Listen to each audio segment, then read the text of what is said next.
उद्धव ठाकरे ने पीएम मोदी से मांगी थी माफी, बीजेपी के साथ बनाना चाहते थे सरकार। एकनाथ शिंदे का बड़ा खुलासा।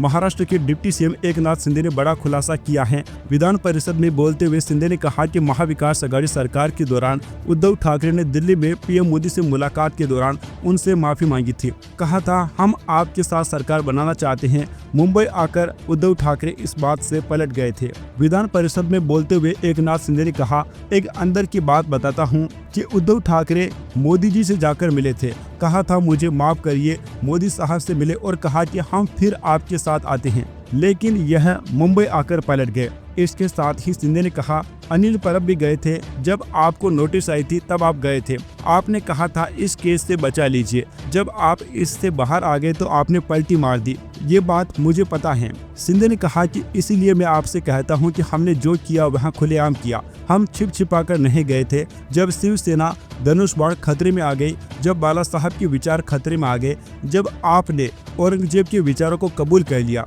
तब हमने उद्धव ठाकरे का तांगा पलट दिया था। महाराष्ट्र के उप मुख्यमंत्री एकनाथ शिंदे ने विधान परिषद में ये बड़ा खुलासा किया, जिसके बाद महाराष्ट्र की सियासत में हंगामे के आसार हैं। उन्होंने ठाकरे गुट के नेताओं पर गंभीर आरोप लगाए। एकनाथ शिंदे ने कहा कि ठाकरे गुट के नेताओं ने कुर्सी के लिए बाला साहब ठाकरे के विचारों को त्याग दिया और सत्ता हासिल करने के लिए कांग्रेस पार्टी में शामिल हो गए।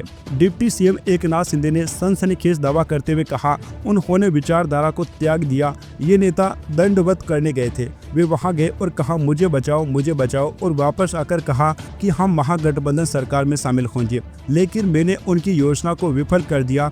नोटिस आने के बाद वे दंडवत करने गए थे। एकनाथ शिंदे ने यह भी कहा कि मैंने 80 सीटों पर चुनाव लड़ा और 60 सीटें जीती। हम लड़ेंगे और जीतेंगे या लड़ेंगे और शहीद होकर मरेंगे। वैसे दोस्तों, एकनाथ शिंदे के इस दावे पर आप लोगों की क्या राय है? अपनी राय नीचे कमेंट बॉक्स में जरूर बताइए। Subscribe now and press the bell icon. Never miss an update.